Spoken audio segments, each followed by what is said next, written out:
ओम शांति। आज 2 अप्रैल 2025 के बाबा के अनमोल मधुर महावाक्य सुनेंगे। आज की मुरली में बाबा कहे, श्रीमद् भगवत गीता में ये बात कही हुई है कि आत्मा अपना ही मित्र है, अपना ही शत्रु है।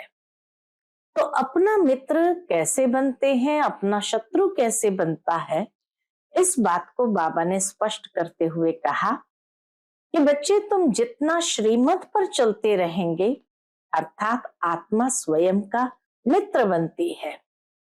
और सच्ची मित्रता है बाप को याद कर पावन बनना और बाप से पूरा वर्षा लेना। इसको कहेंगे सच्ची मित्रता। यह मित्रता करना बाप ही हमें सिखलाते हैं। संगम युग पर ही आत्मा अपना सच्चा मित्र बन जाती है, बाकी द्वापर से लेकर कलयुग तक आत्मा अपना शत्रु ही बनती आई है। तो सुनते हैं आज के बाबा के अनमोल मधुर महावाक्य। ओम शांति। मीठे बच्चे, इस पुरानी पतित दुनिया से तुम्हारा बेहद का वैराग्य चाहिए, क्योंकि तुम्हें पावन बनना है। तुम्हारी चढ़ती कला से सबका भला होता है। आज की मुरली से प्रश्न है, कहा जाता है आत्मा अपना ही शत्रु, अपना ही मित्र है। सच्ची मित्रता क्या है? उत्तर है, एक बाप की श्रीमत पर सदा चलते रहना, यही सच्ची मित्रता है। सच्ची मित्रता है एक बाप को याद कर पावन बनना और बाप से पूरा वर्षा लेना।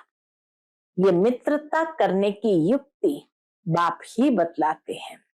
संगम युग पर ही आत्मा अपना मित्र बनती है। आज की मुरली से पहले गीत बजा है, तूने रात गवाई सो के, दिवस गवाया खा के। ओम शांति। यूं तो यह गीत है भक्ति मार्ग के।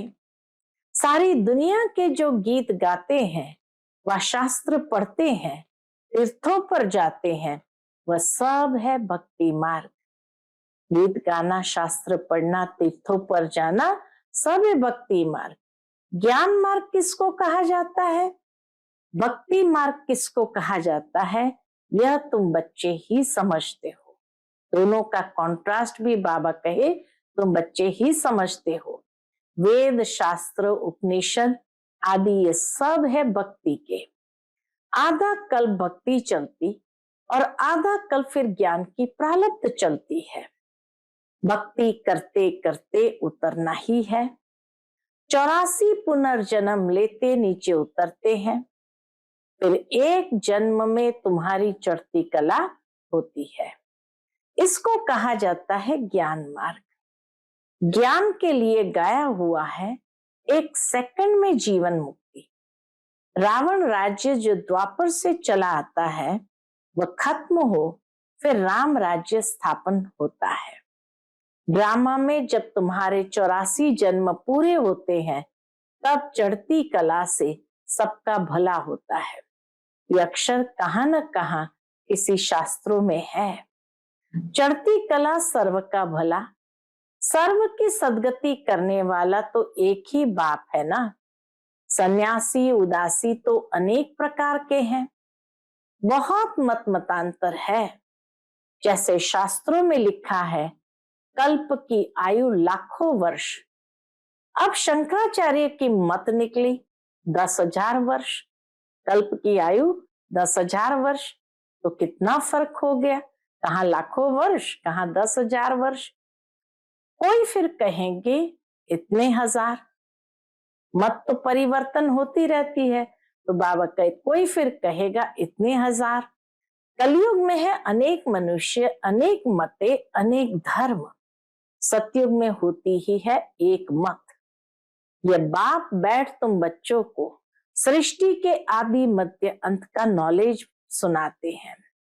इस सुनाने में भी कितना समय लगता है, इस नॉलेज को सुनाने में भी बाबा को कितना समय लगता है। सुनाते ही रहते हैं। ऐसे नहीं कह सकते पहले क्यों नहीं ये सब सुनाया।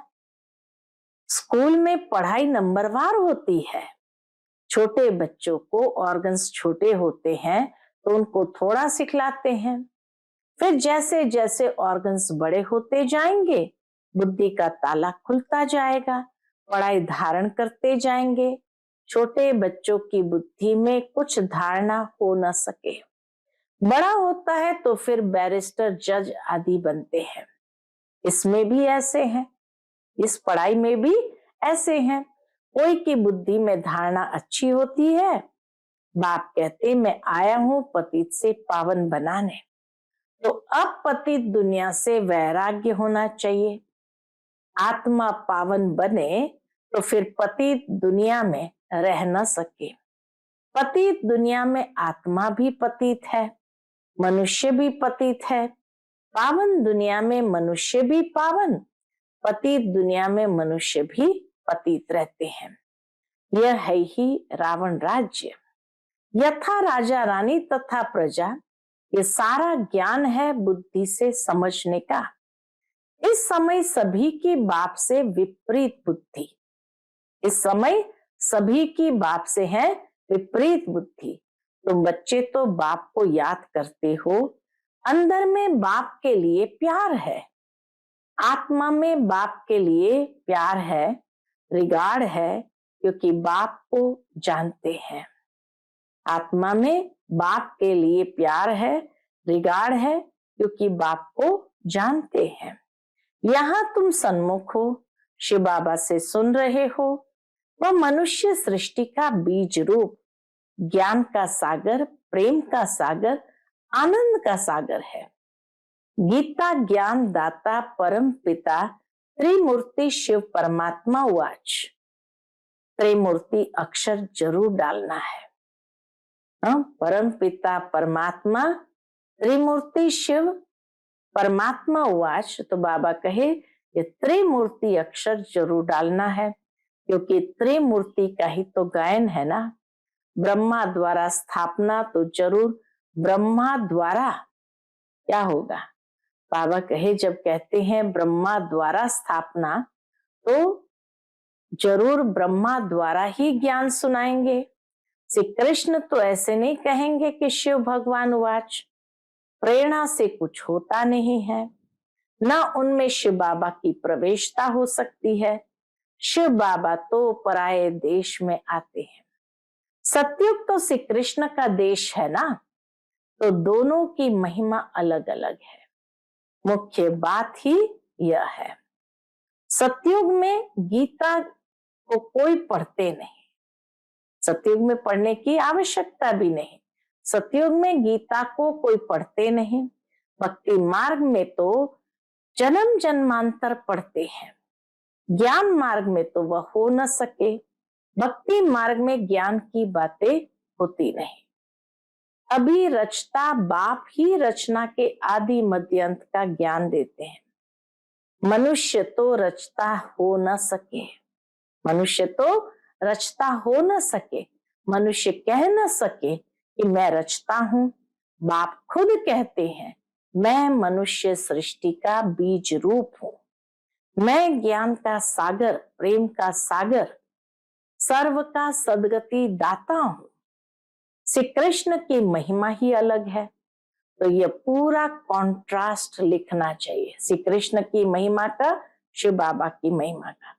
जो मनुष्य पढ़ने से झट समझ जाए कि गीता का ज्ञान दाता श्री कृष्ण नहीं है, इस बात को स्वीकार किया तो यह तुमने जीत पहनी। मनुष्य श्री कृष्ण के पिछाड़ी कितना हैरान होते हैं। जैसे शिव के भक्त शिव पर गला काट देने को तैयार हो जाते हैं, बस हमको शिव के पास जाना है, वैसे वह समझते हैं, अंदर समझते श्री कृष्ण के पास जाना है, परंतु श्री कृष्ण के पास तो जा न सके। श्री कृष्ण के पास बलि चढ़ने की बात ही नहीं होती, श्री कृष्ण पर बलि चढ़ने की बात ही नहीं होती है। देवियों पर बलि चढ़ते हैं, देवताओं पर कभी कोई बलि नहीं चढ़ेंगे। तुम देवियां हो ना, तुम शिव बाबा के बने हो, तो शिव बाबा पर भी बलि चढ़ते हैं। शास्त्रों में हिंसक बातें लिख दी है। तुम तो शिव बाबा के बच्चे हो, तन मन धन बलि चढ़ाते हो और कोई बात नहीं, इसलिए शिव और देवियों पर बलि चढ़ाते हैं। अब गवर्नमेंट ने शिव काशी पर बलि चढ़ाना बंद कर दिया है। वो कुआं ही बंद कर दिया है। अभी वह तलवार ही नहीं है, तलवार भी निकलवा दी और बलि चढ़ाने के लिए वो कुआं भी बंद कर दिया। भक्ति मार्ग में जो आपघात करते हैं, यह भी जैसे अपने साथ शत्रुता करने का उपाय है। आपघात करना यह भी शत्रुता है, आत्मा स्वयं का शत्रु है। मित्रता करने का एक ही उपाय है, कौन सा? जो बाप बतलाते हैं, पावन बनकर बाप से पूरा वर्षा लो, एक बाप की श्रीमत पर चलते रहो, यही मित्रता है। कहते हैं जीवात्मा अपना ही शत्रु है, फिर बाप आकर ज्ञान देते हैं तो जीवात्मा अपना मित्र बनती है। आत्मा पवित्र बन बाप से वर्षा लेती है। संगम युग पर हर एक आत्मा को बाप आकर मित्र बनाते हैं। आत्मा अपना मित्र बनती है, श्रीमत मिलती है तो समझती है हम बाप की मत पर ही चलेंगे। अपनी मत पर आधा कल्प चले, अब श्रीमत पर सदगति को पाना है, इसलिए अपनी मत चल न सके। बाप तो सिर्फ मत देते हैं, तुम देवता बनने आए हो ना। बाबा कहे तुम देवता बनने आए हो ना, यहाँ अच्छा कर्म करेंगे तो दूसरे जन्म में भी अच्छा फल मिलेगा। अमर लोक में यह तो है ही मृत्यु लोक, ये राज भी तुम बच्चे ही जानते हो, सो भी नंबरवार। कोई की बुद्धि में अच्छी रीति धारणा होती है, कोई धारणा नहीं कर सकते, तो इसमें टीचर क्या कर सकता है? टीचर से कृपा व आशीर्वाद मांगेंगे क्या? टीचर तो पढ़ाकर अपने घर चले जाते हैं। स्कूल में पहले पहले खुदा की बंदगी आकर करते हैं, एक खुदा हमको पास कराना तो फिर हम भोग लगाएंगे। ऐसे बच्चे भगवान के सामने जाकर भक्ति करते हैं या प्रार्थना करते हैं, एक खुदा हमको पास कराना तो फिर हम भोग लगाएंगे। टीचर को कभी नहीं कहेंगे कि आशीर्वाद करो, टीचर को कभी नहीं कहेंगे कि आशीर्वाद करो। इस समय परमात्मा हमारा बाप भी है तो टीचर भी है। बाप की आशीर्वाद तो अंडरस्टूड है ही। बाप बच्चे को चाहते हैं, बच्चा आए हैं तो उनको धन दूं, तो ये आशीर्वाद हुआ ना। बाप जब धन देता है तो यही आशीर्वाद हुई ना। यह एक कायदा है, बच्चे को बाप से वर्षा मिलता है। अब तो तमो प्रधान ही होते जाते हैं, जैसा बाप वैसे बच्चे। दिन प्रतिदिन हर चीज तमो प्रधान होती जाती है, तत्व भी तमो प्रधान ही होते जाते हैं। यह है ही दुख धाम। 40,000 वर्ष अभी और आयु हो तो क्या हाल हो जाएगा। मनुष्य की बुद्धि बिल्कुल ही तमो प्रधान हो गई है। अभी तुम बच्चों की बुद्धि में बाप के साथ योग रखने से रोशनी आ गई है। बाबा के साथ योग रखने से जैसे बुद्धि में रोशनी आ गई है। बाप कहते जितना याद में रहेंगे उतना लाइट बढ़ती जाएगी, बुद्धि को प्रकाश प्राप्त होता जाएगा। याद से आत्मा पवित्र बनती है, लाइट बढ़ती जाती है। याद ही नहीं करेंगे तो लाइट मिलेगी नहीं। याद से लाइट वृद्धि को पाएंगे। याद नहीं किया और कोई विकर्म कर लिया तो लाइट कम हो जाएगी। तुम पुरुषार्थ करते हो सतो प्रधान बनने का, ये बड़ी समझने की बातें हैं। याद से ही तुम्हारी आत्मा पवित्र होती जाएगी। तुम लिख भी सकते हो, यह रचयिता और रचना का ज्ञान श्री कृष्ण दे नहीं सकते, वह तो है प्रारब्ध। यह भी लिख देना चाहिए कि 84वें अंतिम जन्म में श्री कृष्ण की आत्मा फिर से ज्ञान ले रही है। फिर फर्स्ट नंबर में जाते हैं। बाप ने यह भी समझाया है सतयुग में 9 लाख ही होंगे, फिर उनसे वृद्धि भी होगी ना, दास दासियां भी बहुत ही होंगे ना। जो पूरे 84 जन्म लेते हैं, 84 जन्म ही गिने जाते हैं। जो अच्छी रीति इम्तिहान पास करेंगे वह जो अच्छी रीति इम्तिहान पास करेंगे वह पहले पहले आएंगे। जितना देरी से जाएंगे तो मकान पुराना तो कहेंगे ना, नया मकान बनता है, फिर दिन प्रतिदिन आयु कम होती जाएगी। वहां तो सोने के महल बनते हैं, वह तो पुराने हो न सके। सोना तो सदैव चमकता ही होगा। फिर भी साफ जरूर करना पड़े, सोने को साफ जरूर करना पड़े। जेवर भी भल पक्के सोने के बनाओ तो भी आखिर चमक तो कम होती है, आखिर चमक तो कम होती है। फिर उनको पॉलिश चाहिए। तुम बच्चों को सदैव यह खुशी रहनी चाहिए। कौन सी बात की?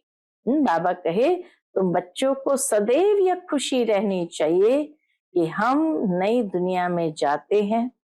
इस नरक में ये अंतिम जन्म है। इन आंखों से जो देखते हैं जानते हैं ये पुरानी दुनिया, पुराना शरीर है। अभी हमको सतयुग नई दुनिया में नया शरीर लेना है। 5 तत्व भी नए होते हैं। ऐसे विचार सागर मंथन चलना चाहिए। ये पढ़ाई है ना, अंत तक तुम्हारी ये पढ़ाई चलेगी। पढ़ाई बंद हुई तो विनाश हो जाएगा। बाबा कहे पढ़ाई बंद हुई तो विनाश हो जाएगा। तो अपने को स्टूडेंट समझ इसी खुशी में रहना चाहिए ना कि भगवान हमको पढ़ाते हैं। यह खुशी कोई कम थोड़ी है, परंतु साथ साथ माया भी क्या करती है, उल्टा काम करा लेती है। 5-6 वर्ष पवित्र रहते फिर माया गिरा देती है। एक बार गिरे तो फिर वह अवस्था हो न सके। हम गिरे हैं तो वह घृणा आती है। अभी तुम बच्चों को सारी स्मृति रखनी है। इस जन्म में जो पाप किए हैं हर एक आत्मा को अपने जीवन का तो पता है ना। कोई मंद बुद्धि, कोई विशाल बुद्धि होते हैं, छोटेपन की हिस्ट्री याद तो रहती है ना।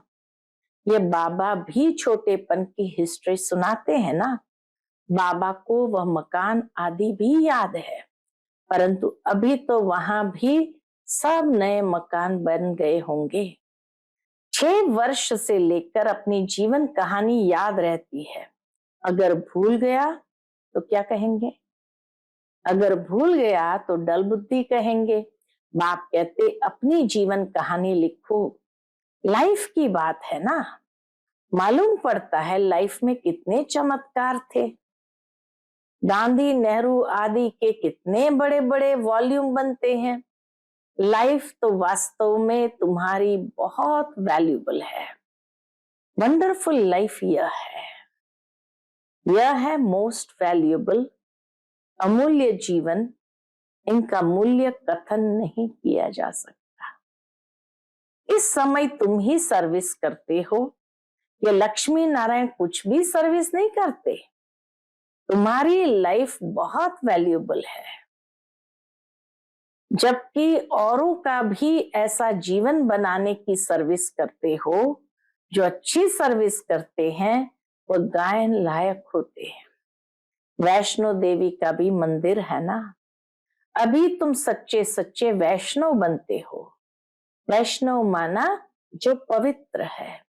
अभी तुम्हारा खान पान आदि, वैष्णव माना जो पवित्र है।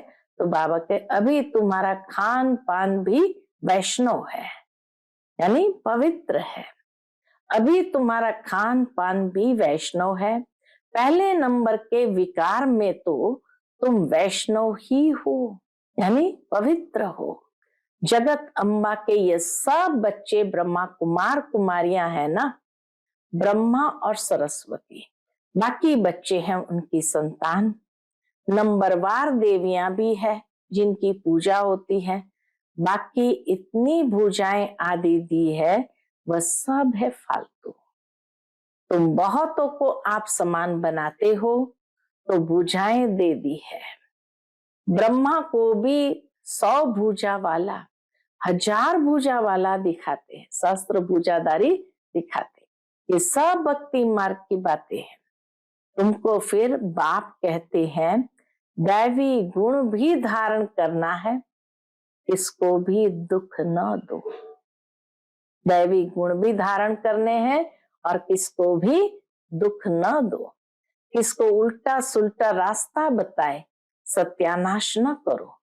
एक ही मुख्य बात समझानी है, एक ही मुख्य बात सबको समझानी है। कौन सी? तो बाबा कहे एक ही मुख्य बात समझानी चाहिए कि बाप और वर्षे को याद करो।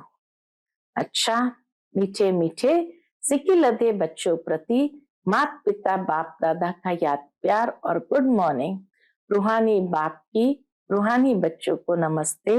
हम सब रूहानी बच्चों की रूहानी माता पिता बाप दादा को याद प्यार गुड मॉर्निंग और नमस्ते नमस्ते। शुक्रिया बाबा शुक्रिया। आज की मुरली से धारणा के लिए मुख्य सार। पहली पॉइंट, गायन व पूजन योग्य बनने के लिए क्या करना पड़ेगा? पक्का वैष्णव बनना है। खान पान की शुद्धि के साथ साथ पवित्र रहना है। इस वैल्यूएबल जीवन में सर्विस कर बहुतों का जीवन श्रेष्ठ बनाना है। दूसरी पॉइंट, बाप के साथ ऐसा योग रखना है जो आत्मा की लाइट बढ़ती जाए। कोई भी विकर्म कर लाइट कम नहीं करना है। अपने साथ मित्रता करनी है, खुद के साथ मित्रता करनी है। आज का बाप दादा का मधुर वरदान हम बच्चों के लिए है, स्वस्थिति की सीट पर स्थित रहे, परिस्थितियों पर विजय प्राप्त करने वाले मास्टर रचता भव। स्वस्थिति की सीट पर स्थित रहे, परिस्थितियों पर विजय प्राप्त करने वाले मास्टर रचता भव। कोई भी परिस्थिति प्रकृति द्वारा आती है, इसलिए परिस्थिति रचना है और स्वस्थिति वाला रचयिता है। मास्टर रचता व मास्टर सर्वशक्तिवान कभी हार खा नहीं सकते, असंभव है। अगर कोई अपनी सीट छोड़ते हैं तो हार होती है। सीट छोड़ना अर्थात शक्तिहीन बनना। सीट छोड़ना अर्थात शक्तिहीन बनना। सीट के आधार पर शक्तियां स्वतः आती है। जो सीट से नीचे आ जाते उन्हें माया की धूल लग जाती है। बाप दादा के लाडले मर्जीवा जन्मधारी ब्राह्मण कभी देह अभिमान की मिट्टी में खेल नहीं सकते। आज का स्लोगन है, दृढ़ता कड़े संस्कारों को भी मोम की तरह पिघलाकर खत्म कर देती है। दृढ़ता कड़े संस्कारों को भी मोम की तरह पिघला देती है, यानी खत्म कर देती है। आज का व्यक्त इशारा, कंबाइंड रूप की स्मृति से सदा विजयी बनो। जैसे ज्ञान स्वरूप हो ऐसे स्नेह स्वरूप बनो। ज्ञान और स्नेह दोनों कंबाइंड हो, क्योंकि ज्ञान बीज है। ज्ञान और स्नेह दोनों कंबाइंड हो, क्योंकि ज्ञान बीज है, पानी स्नेह है। अगर बीज को पानी नहीं मिलेगा तो भी फल नहीं निकलेगा, वो फल नहीं देगा। ज्ञान के साथ दिल का स्नेह है तो प्राप्ति का फल मिलेगा। अच्छा, ओम शांति।